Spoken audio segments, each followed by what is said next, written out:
सभी को नमस्कार। कुमार सोनू एकेडमी 23 में आपका स्वागत है। जैसा कि मैं आप लोगों के लिए एनसीईआरटी सीरीज चला रहा हूँ, उस एनसीईआरटी सीरीज में आज हम लोग कक्षा 7 का एनसीईआरटी जो चल रहा है, कक्षा 7 का एनसीईआरटी में आज हम लोग ज्योग्राफी में अध्याय 2 को पढ़ेंगे। अध्याय 2 में जो टॉपिक दिया गया है, हमारी पृथ्वी के अंदर, यानी हम लोग आज बोल कह सकते हैं, हम लोग इस अध्याय में जो है पृथ्वी का आंतरिक संरचना के बारे में पढ़ेंगे। और इस अध्याय में जो है हम लोग आज चट्टानों के प्रकार के बारे में भी पढ़ेंगे। चलिए कक्षा शुरू करते हैं। अच्छा, कक्षा शुरू करने से पहले आप लोग अगर अभी तक जो लोग चैनल को सब्सक्राइब नहीं किए हैं, चैनल को सब्सक्राइब कर लें और बेल आइकन को दबा दें, ताकि आपको समय समय पे नोटिफिकेशन मिलते रहे। और हाँ, जो लोग अभी तक टेलीग्राम से भी नहीं जुड़े हैं, वो लोग टेलीग्राम से ज़रूर जुड़े। वहाँ पे डेली क्यूज होता है और जो भी नोट्स होते हैं या जो भी पीडीएफ होते हैं, स्टडी के जो भी मटेरियल होते हैं, मैं वहाँ पे डाल देता हूँ। चलिए कक्षा शुरू करते हैं। देखिए, इसमें जो दिया गया एनसीईआरटी में, देख लेते हैं क्या दिया गया है। हमारी पृथ्वी एक गतिशील ग्रह है। ये तो आप लोग ग्रह वाले जब चैप्टर पढ़ा था उसमें तो पढ़े होंगे। इसके अंदर एवं बाहर निरंतर परिवर्तन होता रहता है। पृथ्वी के अंदर जो निरंतर परिवर्तन होता रहता है। क्या आपने कभी सोचा है कि पृथ्वी के आंतरिक भाग में क्या है? पृथ्वी किन किन पदार्थों से बनी है? इन्हीं के बारे में आज हम लोग देखेंगे आंतरिक भाग में क्या क्या है। नेक्स्ट, यहाँ पे एक चित्र के माध्यम से दिखाया गया है। 1 मिनट। हाँ, यहाँ पे जो उदाहरण दिया गया है एनसीईआरटी की बुक में, मतलब एक प्याज होता है। प्याज के ऊपर देखते होंगे आप लोग, एक परत निकाले, फिर दूसरा परत निकाले, फिर तीसरा परत। जैसे प्याज में परत होता है, उसी तरह पृथ्वी में भी परत होता है। वही यहाँ पे समझाया गया है।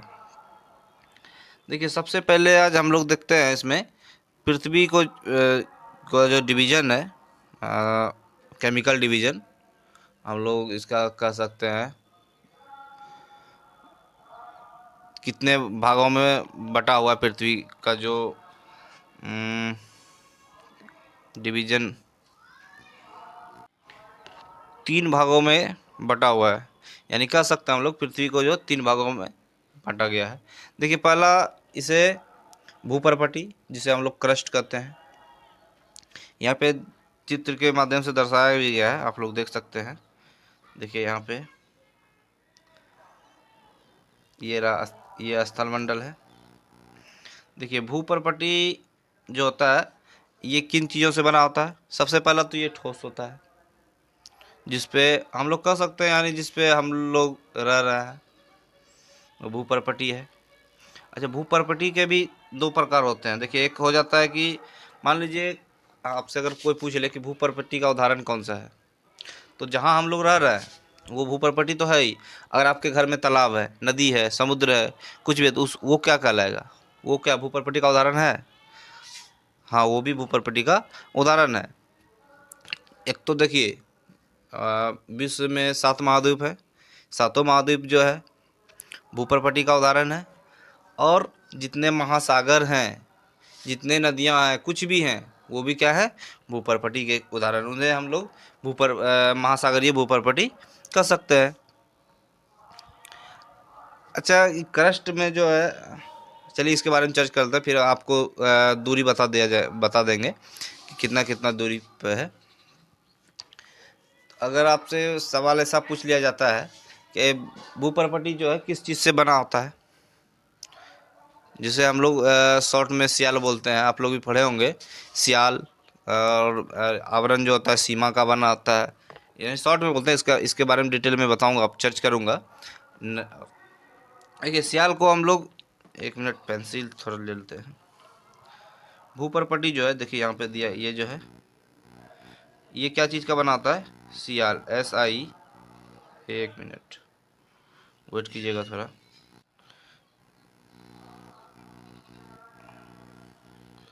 SI को हम लोग कह सकते हैं, SI बराबर सिलिकॉन। ये याद करने का तरीका है जो कि एनसीईआरटी बुक में भी दिया गया है। सियाल कहते हैं, SI का मीनिंग हो गया सिलिकॉन, सिलिका। और Al का मतलब हो गया एल्युमिनियम। सिलिका और एल्युमिनियम से बना हुआ होता है। अब हम लोग यहाँ पे चर्च कर लेते हैं प्रॉपर्टी। ये आप लोग देखिए, यहाँ से प्रश्न पूछ लिया जा सकता है, भूप्रपाटी के उदाहरण कौन कौन से हैं, या नदियाँ पूछ लिया, या जो कोई भी महाद्वीप यानी रहने का जो भी आवास स्थान है, सब क्या है, भूप्रपाटी के उदाहरण है।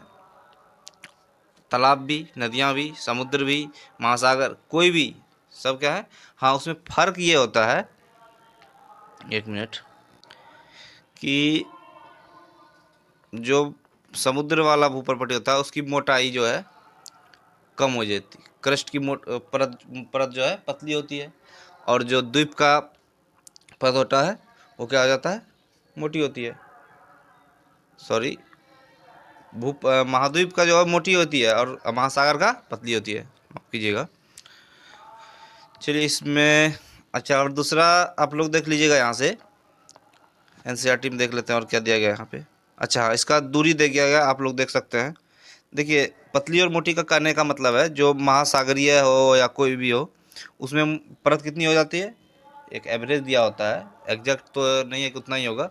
उसकी परत 5 किलोमीटर हो सकती है, और जो स्थलीय है उसकी 35 किलोमीटर तक हो सकती है। एवरेज है, इसे आप लोग मान के चलेंगे। सिलिका एवं एल्युमिनियम का बना होता है, ये तो मैं बता दिया आपको, जो कि एनसीईआरटी में देखिए यहाँ भी दिया गया है। दूरी एक मिनट, महाद्वीपीय संगति में 35 किलोमीटर एवं समुद्री सतह में 5 किलोमीटर होता है। ये सिलिका एवं एल्युमिनियम से बना हुआ था।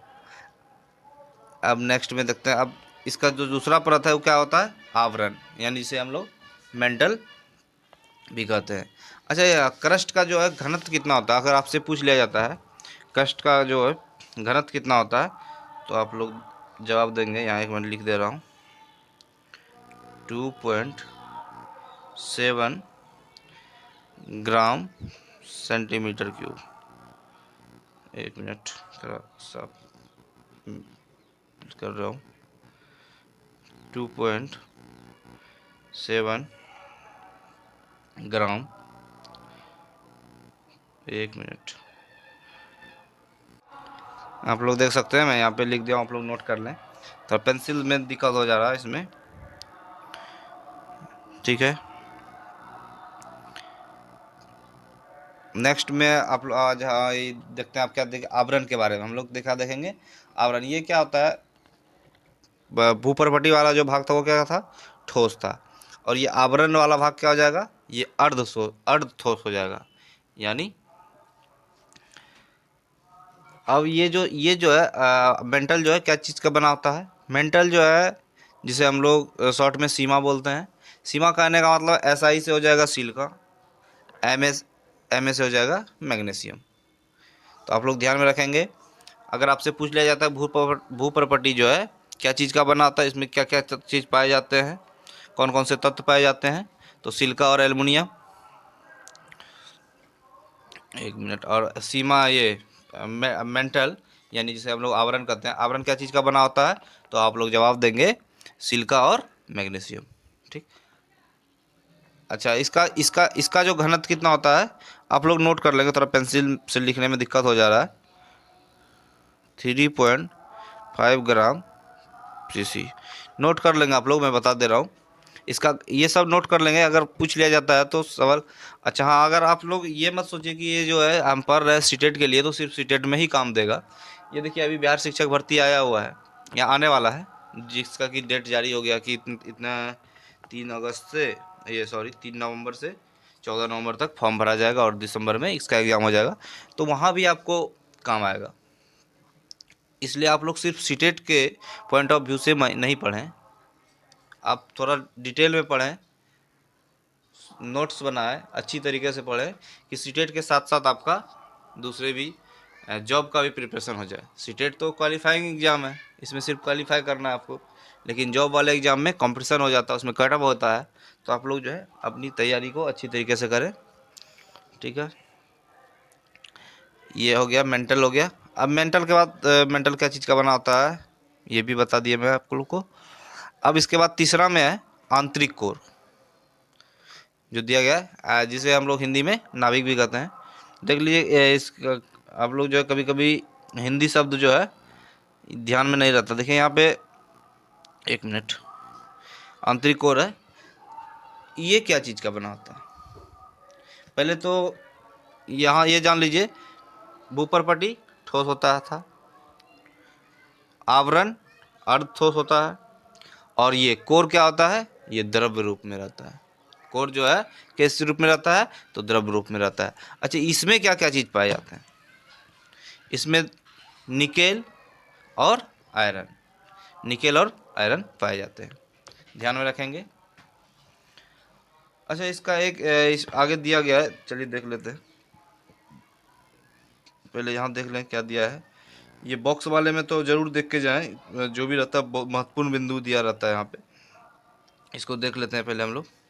देखिए इसमें दिया गया, विश्व की सबसे गहरी खान दक्षिण अफ्रीका में स्थित है तथा इसकी गहराई लगभग 4 किलोमीटर है। नोट कर लेंगे इसे। तेल की खोज में इंजीनियर, मैं जो भी अंडरलाइन कर, देखिए मैं हर एक वीडियो में बोलता हूँ, आप लोग शॉर्ट नोट बनाएं। जो आता है उसे नहीं नोट करें, जो नहीं आता आप उसे ही नोट करें। जितना छोटा नोट हो उतना अच्छा होगा। आप लोग एकदम शॉर्ट नोट बनाएं। तेल की खोज में इंजीनियर जो है यहाँ लगभग 6 किलोमीटर गहराई तक खोद चुके हैं। 6 किलोमीटर गहराई तक खोद चुके हैं। पृथ्वी के केंद्र तक पहुँचने के लिए, जो कि बिल्कुल असंभव है, आपको समुद्र की सतह पर 6000 किलोमीटर गहराई तक खोदना होगा, तब जाके आप केंद्र तक पहुँचेंगे, जो कि असंभव है, पॉसिबल नहीं है। आने वाला समय में कोई नहीं कह सकता, लेकिन अभी तो असंभव है। चलिए इसके बारे में कोई डाउट किसी को तो आप लोग कमेंट करेंगे, कोई भी डाउट होगा तो। और जो भी डाउट रहे, आप लोग टेलीग्राम से जुड़े, वहाँ पे सारे डाउट क्लियर किए जाएंगे। देख लीजिए यहाँ पे हो गया। तो पहले देखिए एक बार फिर मैं रिवाइज करवा दे रहा हूँ। केमिकल डिवीजन जो किया गया है पृथ्वी का आंतरिक संरचना के बारे में, कितने प्रकार से? तीन प्रकार के डिवीजन है। एक तो भूपरपटी पहला भाग, दूसरा आवरण यानी मेंटल, तीसरा नाभिक यानी कोर। अच्छा, भूपरपटी किस चीज़ से बना है? तो सिलिकॉन और एल्युमिनियम। और ये मेंटल क्या चीज़ से बना हुआ है? तो आप लोग जवाब देंगे, एक मिनट, पेंसिल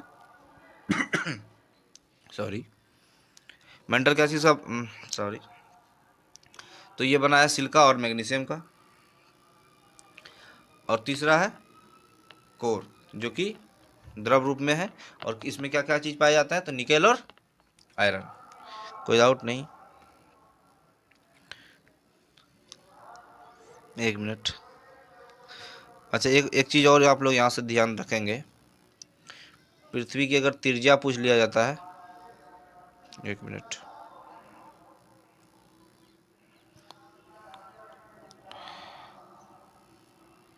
अच्छा यहाँ पे दूरी भी दिया, आंतरिक कोरों की परपटी के ठीक नीचे मेंटल होता है, जो 2900 किलोमीटर की गहराई तक फैला होता है। अच्छा, परपटी के बारे में दिया गया, आप लोग इसे नोट कर लेंगे। 2900 किलोमीटर की गहराई तक फैला होता है। इसकी सबसे आंतरिक परत क्रोड होती है, जो कि मैं आप लोग के साथ चर्च किया। अच्छा, क्रोड की त्रिज्या के बारे में दिया गया है, यहाँ पे देख लेंगे आप लोग, जिसकी त्रिज्या लगभग कितनी है? तो 3500 किलोमीटर है। यह मुख्यतः निकेल एवं लोहे की बनी होती है, जिसे से निफे यानी नी से निफेल और एफ से फेरस कहते हैं। केंद्रीय क्रोड का तापमान एवं दाब काफ़ी उच्च होता है। केंद्रीय कोर का, ये देखिए स्टेटमेंट वाले प्रश्न में ये पूछ लिए जाएंगे कि केंद्रीय कोर का तापमान एवं दाब काफ़ी उच्च होता है। देखिए अच्छा, यहाँ आयतन, आप लोग ये आयतन भी देख लें, ये भी इम्पोर्टेंट है। पृथ्वी का जो आयतन दिया गया है, मात्र परपटी जो है मात्र 1% हिस्सा में है। परपटी जो है लगभग 5 से 35 किलोमीटर, जो कि मैं आप लोग को बताया, 5 से कहीं कहीं 35, कहीं कहीं 50 किलोमीटर भी है। तो ये मैटर उतना नहीं करता है, आप लोग ध्यान रखेंगे। ऐसा ये प्रश्न नहीं पूछा जाएगा। अगर फिर भी पूछ लिया जाए तो आप लोग एनसीईआरटी के साथ जाएंगे। 5 से 35 दिया गया तो 5 से 35 के साथ जाएंगे। तो इसका आयतन कितना है? तो लगभग इसका जो है मात्र 1% है। अच्छा, और मेंटल का तो 84% में फैला हुआ है। मेंटल जो है 84% में फैला हुआ है। और जो बच गया 15% उसमें क्या है, कोर यानी नाभिक फैला हुआ है। अच्छा, पृथ्वी की त्रिज्या, ये आप लोग जरूर ध्यान में रखेंगे। पृथ्वी की त्रिज्या 63 यानी 6371 किलोमीटर। ठीक है, नेक्स्ट।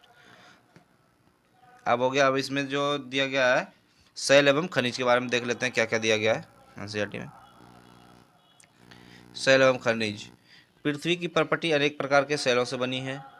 पृथ्वी की परपटी बनाने वाले खनिज पदार्थ के लिए किसी भी प्राकृतिक पिंड को शैल कहते हैं। शैल विभिन्न रंग, आकार एवं गहन की हो सकती है। देखिए, इस लाइन को पढ़ने का मतलब यह है, कई बच्चे लोग कमेंट भी करते हैं कि आप तो सिर्फ बुक उठा के पढ़ रहे हैं। बुक उठा के नहीं पढ़ रहे, आप लोग समझिए बात को। बुक उठा के पढ़ने इससे होता क्या है कि सीटेट में जो है स्टेटमेंट डायरेक्ट उठा के ले लिया जाता है, आपसे पूछ लिया जाता है। मैं इसलिए एक एक लाइन को आप लोग के साथ डिस्कस कर देता हूँ, क्योंकि आप लोग का कोई भी प्रश्न छूटे नहीं। ठीक है, बताने का मैं इसे तो मात्र 5 या 3-4 पेज का ये चैप्टर है, मैं 10 मिनट में ख़त्म कर दूंगा, लेकिन इससे कोई फ़ायदा नहीं है। चलिए देख लेते हैं। अच्छा, चट्टान के बारे में इसमें तो दिया ही है, आप लोग इसे मैं पीडीएफ दे दूंगा टेलीग्राम में, आप लोग वहाँ से पढ़ लेंगे। इसके बारे में बता दे रहा हूँ। देखिए, चट्टान 3 प्रकार के होते हैं। चट्टान के बारे में जो बताया गया है, चट्टान कितने प्रकार के होते हैं, 3 प्रकार के। देखिए यहाँ पे एक तो हो जाता है, एक पेंसिल लिया गया, एक देखिए यहाँ पे दिया गया आग्नेय चट्टान। अच्छा, आग्नेय चट्टान किसे कहते हैं? आग्नेय चट्टान को देखिए, एक और बात है, आग्नेय चट्टान को प्राथमिक चट्टान भी कहते हैं। देखते हैं, हाँ यहाँ दिया गया है, आग्नेय चट्टान को प्राथमिक चट्टान भी कहते हैं। अच्छा, आग्नेय चट्टान कहते किसे हैं? द्रवित मैग्मा ठंडा होकर ठोस हो जाता है। अच्छा, अब ये बताएंगे आप लोग, पहले मैं ये तो मैं बाद में चर्चा करूँगा मैग्मा। अब पहले ये बताइए, पृथ्वी के अंदर में जो लिक्विड होता है, वो लिक्विड किस क्या क्या रहता है? एक तो मैग्मा, जिसे हम लोग क्या कहते हैं, मैग्मा कहते हैं। वही मैग्मा जब बाहर निकल जाता है, पृथ्वी से बाहर निकल जाता है, तो क्या हो जाता है, उसे हम लोग क्या कहते हैं, लावा कहते हैं। तो वही मैग्मा, हम लोग आग्नेय चट्टान के बारे में चर्चा कर रहे हैं। मैग्मा अगर बाहर निकल जाता है पृथ्वी के, तो वो क्या आता है, लावा कहलाता है। और लावा जो है धीरे धीरे धीरे धीरे ठंड होके जब चट्टान का निर्माण करता है, तो उसे कौन सा चट्टान कहते हैं, तो आग्नेय चट्टान कहते हैं। बस सीधी शब्दों में आप लोग याद रखेंगे, मैग्मा, पृथ्वी के अंदर में जो मैग्मा है, वो जब बाहर निकल जाती है। देखिए, बाहर निकलने की प्रक्रिया, इसके बारे में किसी और क्लास में चर्चा करेंगे। क्लास 7 के एनसीईआरटी में जो दिया गया उस उतना ही चर्च करते हैं इसमें। बाहर जब निकल जाता है, वही बाहर निकलने के बाद, पहले देखिए, पहला तो मैग्मा क्या किस रूप में जाना जाता है, मैग्मा को हम क्या कहते हैं, लावा कहते हैं। और वही लावा ठंड होके धीरे धीरे ठंड होने के बाद क्या किस चट्टान का निर्माण करती है, तो आग्नेय चट्टान का निर्माण करती है। अच्छा, आग्नेय चट्टान के बाद जो है, आग्नेय चट्टान के बाद हम लोग, एक मिनट, इसमें आग्नेय चट्टान के 2 प्रकार दिए हैं, जो कि देखिए यहाँ पे दिया गया है। एक मिनट, हाँ देखिए, अंतर्वेदी सेल एवं बहिर्वेदी सेल, आग्नेय चट्टान के भी 2 प्रकार दिए गए हैं।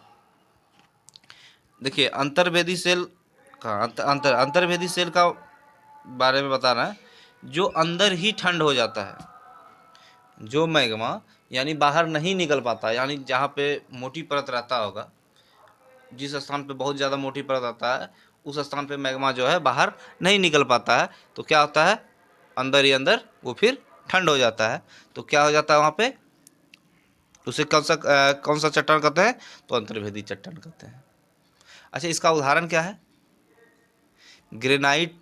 ग्रेनाइट सुने होंगे आप लोग। ग्रेनाइट जो है किसका उदाहरण है, इसी सेल का उदाहरण है।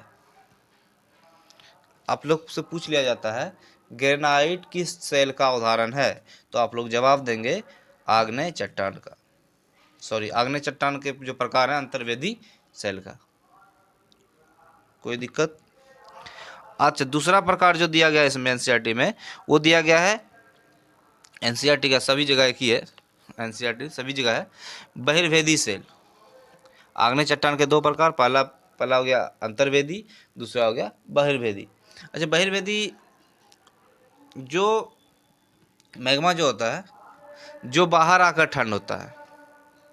अंतर्वेदी में क्या था, मैग्मा अंदर ही ठंड हो गया। बहिर्वेदी में क्या होता है, जो बाहर निकल गया, यानी वहाँ की परत जो होगी वो उतनी मोटी नहीं होगी, जो कि बाहर निकलने में दिक्कत नहीं होगा, बाहर निकल जाती है और बाहर निकल के ठंड होती है। और वही द्रवित लावा को हम लोग बाहर निकलने के बाद लावा कहते हैं, अंदर मैग्मा कराता है। द्रवित लावा क्या होता है, ठंड हो जाती है, और ठंड होने के बाद जो वो कौन सी चट्टान कहलाती है, तो बहिर्वेदी सेल। आग्नेय चट्टान, मैग्मा बाहर निकलती है, लावा के रूप में जाना जाता है, लावा ठंड होकर चट्टान का निर्माण करती है, आग्नेय चट्टान। और लावा जो है बाहर निकलने को जो जो अंदर अंदर अंदर ही ठंड हो जाती है, उसे अंतर्वेदी चट्टान, जो बाहर निकलता है उसे बहिर्वेदी चट्टान के रूप में हम लोग जानते हैं। 1 मिनट, थोड़ा पेंसिल लेने दीजिएगा। अब नेक्स्ट है दूसरा दूसरा जो सेल टाइप है, अब क्या है उसमें, अपसादी चट्टान। पहले पढ़े आग्नेय चट्टान और अपसादी चट्टान किसे कहते हैं। देखिए, आग्नेय चट्टान का जो निर्माण हुआ है, आग्नेय चट्टान के कटाव के बाद, यानी कटाव के कई प्रकार से हो सकते हैं। हवाओं के कारण छोटे छोटे कण निकलते हैं, पानी के कारण, किसी भी कारण, कटाव के कारण वो कहीं जा जमता है, पानियों के सारे, हवा के सारे कहीं जाके वो जमता है। उन जमाव के परतों के बीच जो है मृत जीव, पेड़ पौधे के अंश जो है जमा हो जाते हैं। तो इन्हीं चट्टानों को क्या कहते हैं, अपसाद चट्टान कहते हैं। इन्हीं चट्टानों को क्या कहते हैं, अपसाद चट्टान कहते हैं।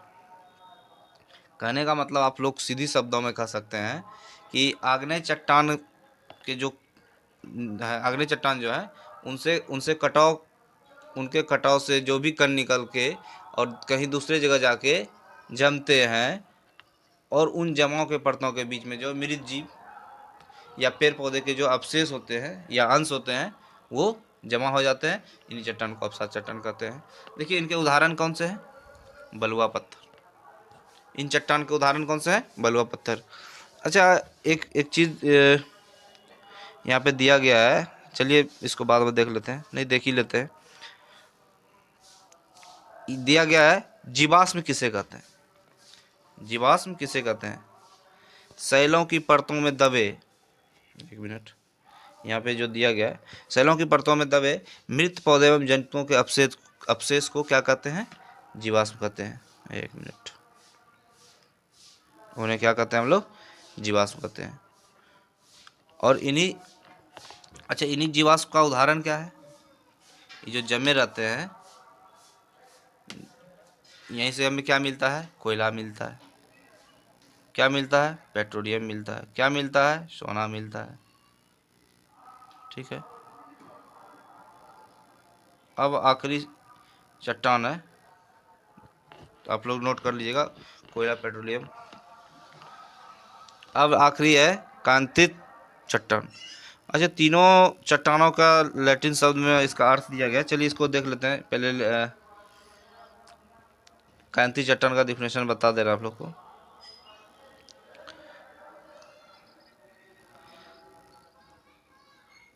देखिए, आग्नेय चट्टान के बारे में जो हम लोग अभी चर्च किए, और आग्नेय नहीं, अपसादी चट्टान, जो क्या कहते हैं, लुढ़ कर, चटक कर तथा एक दूसरे से टकरा कर छोटे छोटे टुकड़ों में टूट जाती है। इन छोटे कणों को अपसाद कहते हैं। ये अपसाद हवा, जल आदि के द्वारा एक साथ एक दूसरे पर स्थान पर पहुंचाकर जमा कर दिए जाते हैं। ये औदृढ़ अपसाद दब कर जो है एवं कठोर होकर सेल की परत बनाते हैं। इस प्रकार इस सेलों को अपसादी सेल कहते हैं। उदाहरण के लिए, बलुआ पत्थर रेत के दानों से बनता है। इन सेलों में पौधे, जानवरों एवं अन्य सूक्ष्म जीवाणुओं जो कभी इन सेलों पर रहे हैं के जीवाश्म भी हो सकते हैं। ठीक है।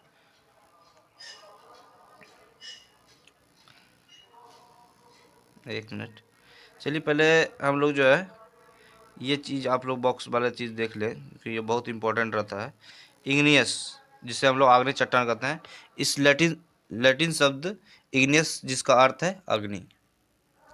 इग्नियस यानी आग्नेय चट्टान, इग्नियस इंग्लिश में हम लोग इग्नियस सेल कहते हैं आग्नेय चट्टान को। इग्नियस का लैटिन शब्द इग्निस है, जिसका अर्थ क्या है? अग्नि है। ध्यान रखेंगे आप लोग, अगर पूछ लिया जाता है तो। सेडिमेंट्री यानी अपसादी चट्टान। सेडिमेंट्री लैटिन शब्द सेडिमेंट, जिसका ये जो सेडिमेंट्री कहाँ से आया?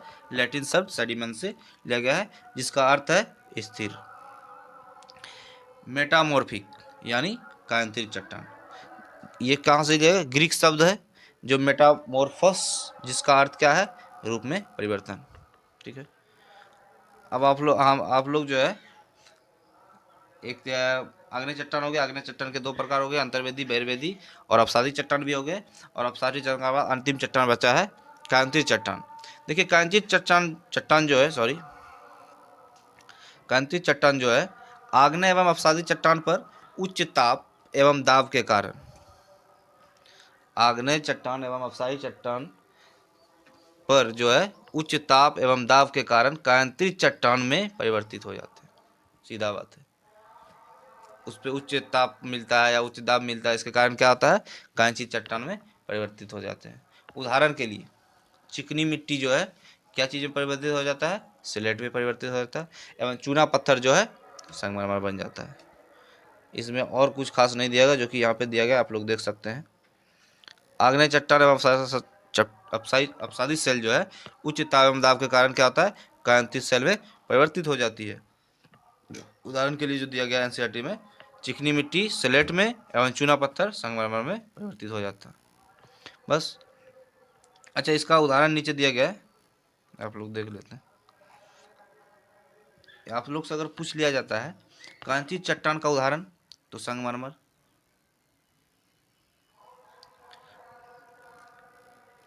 सेल हमारे लिए बहुत उपयोगी है, देख लेते हैं यहाँ क्या दिया गया है। कठोर सेलों का उपयोग हम लोग सड़क, अच्छा ये सब स्टेटमेंट वाले प्रश्न बन सकते हैं यहाँ से, इसलिए आप लोग देख लें इसे। कठोर सेलों का उपयोग कहाँ होता है? सड़क, घर एवं इमारत बनाने के लिए किया जाता है। आग पत्थरों का उपयोग कई खेलों में करते हैं, उदाहरण के लिए 7 पत्थर बिट्टू, ये तो खेल बच्चों का खेल है, मतलब आप लोग से पूछ लिया जाता है, आप लोग इसे देख लेंगे। देखिए यहाँ पे जो दिया गया है, अगर देखिए यहाँ से एक और प्रश्न बन सकता है कि लाल किला में जो है किस चीज़ का यूज किया गया? लाल किला को बनाने के लिए किस पत्थरों का? एक मिनट, तो किस पत्थर का? तो बलुआ पत्थर से बना है। और बलुआ पत्थर किसका उदाहरण है? तो अपसारी चट्टान का। बलुआ पत्थर जो है अपसारी चट्टान के उदाहरण है। अच्छा ये पूछ लिया जाता है यहाँ से, एक मिनट, ताजमहल जो है किस चीज़ से बना हुआ? तो सफ़ेद संगमरमर से बना हुआ। और सफ़ेद संगमरमर जो है किस चट्टान का उदाहरण है? तो कांतित चट्टान के। ठीक है। कोई डाउट किसी को हो तो आप लोग कमेंट करके पूछ सकते हैं, और उससे भी हो तो आप लोग टेलीग्राम में बात कर सकते, टेलीग्राम से जुड़ जाएं, वहाँ जो भी डाउट हो आप लोग हमसे संपर्क कर सकते हैं। आपको जानकर आश्चर्य होगा कि किन्हीं निश्चित दशाओं में एक प्रकार की सेल चक्रीय तरीके से एक दूसरे में परिवर्तित हो जाते हैं। एक सेल से दूसरे सेल में परिवर्तित होने की इस प्रक्रिया को सेल चक्र कहते हैं। सेल चक्र किसे कहते हैं? एक सेल से दूसरे सेल में परिवर्तन होने की प्रक्रिया को सेल चक्र कहते हैं। आप जानते हैं कि द्रवित मैग्मा ठंडा होकर ठोस आग्नेय सेल बन जाता है। सही बात है। लिक्विड मैग्मा जो होता है ठोस होकर क्या बनता है? आग्नेय चट्टान बन जाता है। ये आग्नेय सेल छोटे छोटे टुकड़ों में टूटकर एक स्थान से दूसरे स्थान पर स्थानांतरित होकर क्या बन जाते हैं? अपसादी चट्टान बन जाते हैं। ताप एवं दाब के कारण आग्नेय एवं अपसादी सेल कांतित सेल में बदल जाते हैं। तीनों का उदाहरण यहाँ एक ही बार फिर से यहाँ बताया गया है। अत्यधिक ताप एवं दाब के कारण कांतित सेल पुनः पिघलकर, देखिए अब क्या होता है? पुनः पिघलकर क्या बन जाता है? फिर क्या होगा? मैग्मा बन जाएगा। पुनः पिघल पर द्रवित मैग्मा बन जाती है, और यही द्रवित मैग्मा पुनः ठंडा होकर आग्नेय सेल में परिवर्तित हो जाता है। ये क्या हो गया? सेल चक्र, जो कि यहाँ पे दिया गया है, आप लोग देख सकते हैं। सेल चक्र मैग्मा था, मैग्मा से क्या बना? आग्नेय चट्टान बाहर निकला, गर्म हुआ, लावा जो है ठंडा होकर आग्नेय चट्टान बना। आग्नेय चट्टान फिर